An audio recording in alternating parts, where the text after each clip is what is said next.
बताऊंगा कि core Java के इंटरव्यू क्वेश्चंस जो फर्स्ट सबसे पहले कोई भी इंटरव्यूअर चाहे फ्रेशर हो चाहे आपका एक्सपीरियंस हो 2 to 5 ईयर्स या मोर देन 5 ईयर्स, तो सिंपल क्वेश्चन सबसे पहले क्वेश्चन पूछा जाता है कि what is the J D K J R E and J V M, what is the difference between J D K J R E J V M. Normally एक 5 years experience को तो पता होता है कि भाई कि हाँ क्या डिफरेंस है, लेकिन थोड़ा सा ओवरव्यू हम देंगे इसके बारे में, फिर इसके अंदर जाएंगे कि ये किन किन फेजों से होके गुजरता है, इनकी फेजेस क्या हैं, और इंटरनली एक Java code, simple Java code कैसे कंपाइल होता है, और एग्जीक्यूट होने के लिए कौन कौन सी फेजेस से होके गुजरता है, कैसे इंडिपेंडेंट है जावा कोड। तो शायद 5 ईयर एक्सपीरियंस बंदा भी को भी ये शायद नॉलेज ना हो। इस वीडियो के थ्रू हम वो ज़रूर बताने की कोशिश करेंगे जो शायद किसी को पता ना हो।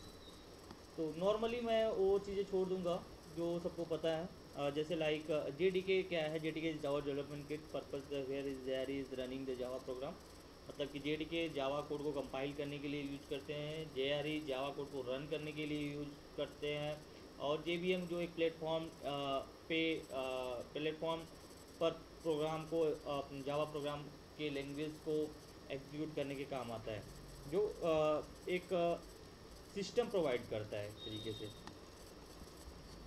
जस्ट लाइक जे डी के आप देख रहे हो कि पीपीटी के अंदर जो पहला पार्ट है जे डी के, दूसरा पार्ट है जे आर ई, तीसरा पार्ट है J V M. J D K का it mean Java C is Java compile. तो जो जब हमें कोड को कंपाइल करना होता है तो हम जावा सी के थ्रू करते हैं, रन जावा के थ्रू करते हैं। तो आप देख सकते हो कि जावा सी, जा debugging tools and Java B is the part of the J D K, and Java W libraries are is the part of the JRE, and JVM is the JVM has the two part, compiler and just in time. Both are the compiler, and I will explain what is it. आगे हम इन तीनों phases के बारे में explain करेंगे। Next slide है।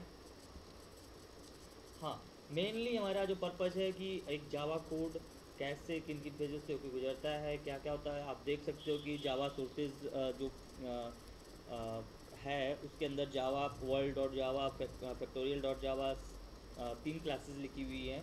ये क्या करता है, जावा कंपाइलर के थ्रू, जावा सी के थ्रू कंपाइल होता है, फिर उसके बाद बाइट कोड में जनरेट हो जाता है। बाइट कोड को हम डॉट क्लास के थ्रू देखते हैं, जो जैसे लाइक हेलो वर्ल्ड जो डॉट जावा थी वो हेलो वर्ल्ड डॉट क्लास में चेंज हो गई है, और फिर जो हेलो वर्ल्ड डॉट क्लास है वो जे के थ्रू रन होके और हमें आउटपुट दे देती है।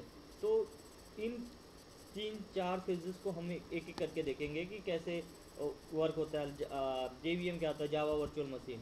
जावा वर्चुअल मशीन 3 फेजेस के अंदर डिफाइन होती है, वेरिफिकेशन, प्रिपरेशन एंड रिजोल्यूशन। हम एक एक करके सबको देखेंगे कि क्या क्या वो प्रोसेस होते हैं। जे आपको पता ही है, जो चीज़ें आपको पता है मैं वो चीज़ें नहीं बताऊँगा, ओनली हम वही चीज़ें बताऊँगा जो शायद आपको नहीं पता हो।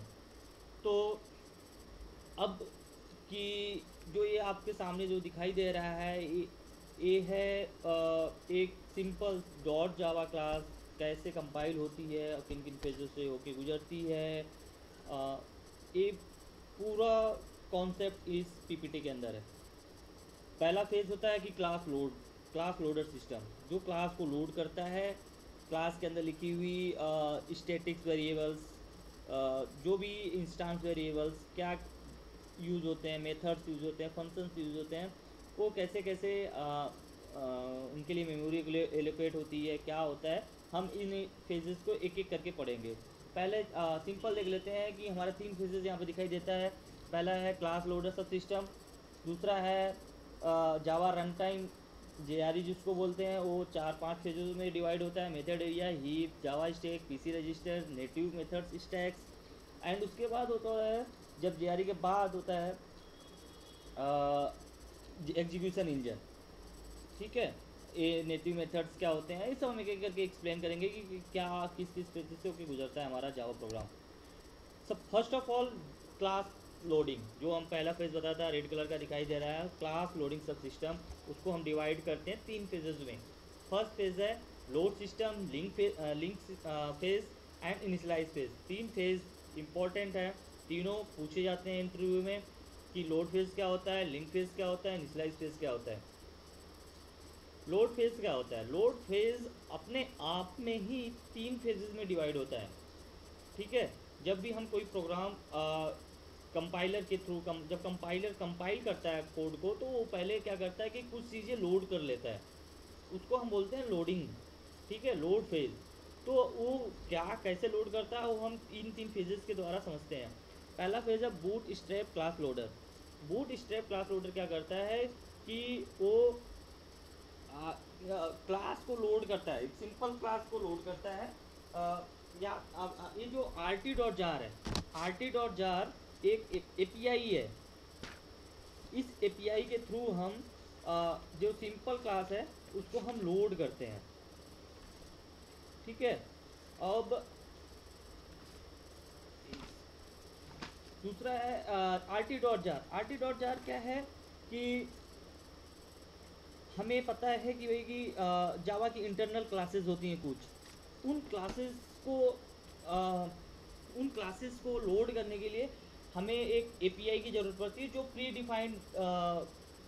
डिफाइंड होती है एक जार के अंदर। जार का मतलब क्या हुआ कि एक अपना क्लासेस हैं, उसको हम एक बंडल के अंदर रख दिए हैं जिसको हम जार बोलते हैं। तो rt.jar क्या है, एक हम एपीआई है जो हमारे जावा इंटरनल क्लासेस को लोड करने के काम आती है, ठीक है। सेकेंड थिंग है extension class loader. Extension class loader क्या है कि हमारे पास कोई थर्ड पार्टी है जार्स हैं, लाइक जैसे कि हमारा spring, hibernate, Jessop, web services, इनको इम्प्लीमेंट करना है तो हमें इनकी जार को इंपोर्ट करना पड़ता है। तो उनको लोड करवाने के लिए, उनकी जार्स को लोड करवाने के लिए, क्योंकि हम अगर हमारा हमने प्रोग्राम लिख दिया स्प्रिंग का और हमने उनकी जार्स को यूज़ नहीं किया तो हमारा कोड कंपाइल नहीं होगा। तो पहले हमारा कोई भी कोड डिप्लॉय करते हैं तो सबसे पहले जार्स लोड होती हैं। तो जो जार्स हैं वो एक्सटर्नल जार्स, जिसको हम बोलते हैं एक्सटेंशन क्लास लोडर के थ्रू थर्ड पार्टी जार्स जो होती हैं वो लोड होती हैं।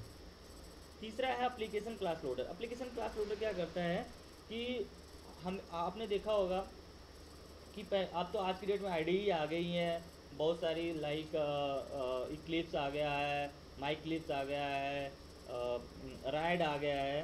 तो इनके थ्रू हम क्या करते हैं कि प्रोग्राम राइट करते हैं। पहले क्या करते थे, पहले क्या होता था कि हम एक सिंपल नोटपैड में क्लासेस को लिखते थे, तो उससे पहले हम इन्वायरमेंट वेरिएबल सेट करते थे। तो जो इन्वायरमेंट वेरिएबल सेट करते थे, क्लास पाथ सेट करते थे, और एक प्रोग्राम को, सिंपल प्रोग्राम को एक फोल्डर में लिख के और एग्जीक्यूट करते थे। वो क्लास पाथ को लोड करने के टाइम पे यूज होता था। जो क्लास पाथ के थ्रू क्या करता है, वो जेडीके को लोड करता, जेडीके फिर उसके बाद इंटरनल क्लासेस को लोड करता। तो वो सब चीज़ें जो क्लास पाथ के थ्रू होती थी वो एप्लीकेशन क्लास लोडर करता था। तो तीसरा पार्ट जो है क्लास पाथ क्लास लोडर। अब देख रहे हो क्या कि अगर जैसे कि सिंपल सा जावा हेलो वर्ड डॉट जावा है, हेलो वर्ड जावा कंपाइल करने के पहले क्या करेगा, वो जाएगा क्लास पाथ पे देखेगा इन्वायरमेंट वेरिएबल में क्या सेट है हमारा, ये चाहिए जेडीके यहाँ पे पड़ा हुआ है, ठीक है। डी ड्राइव में गया, डी ड्राइव में जेडीके पड़ा हुआ, वहाँ पे उसकी एक्सटेंशन कुछ क्लासेस पड़ी हुई लाइब्रेरी हैं जैसे थर्ड पार्टी जार्स हैं, वो लोड करेगा। उनको लोड करने के बाद क्या करेगा, वो rt.jar को लोड करेगा। rt.jar लोड होने के बाद आपकी आता है कि मेन एग्जीक्यूट करना। तो वो जो लोडिंग सिस्टम होती है वो इंटरनली एक दूसरे के ऊपर डिपेंडेंट होती है।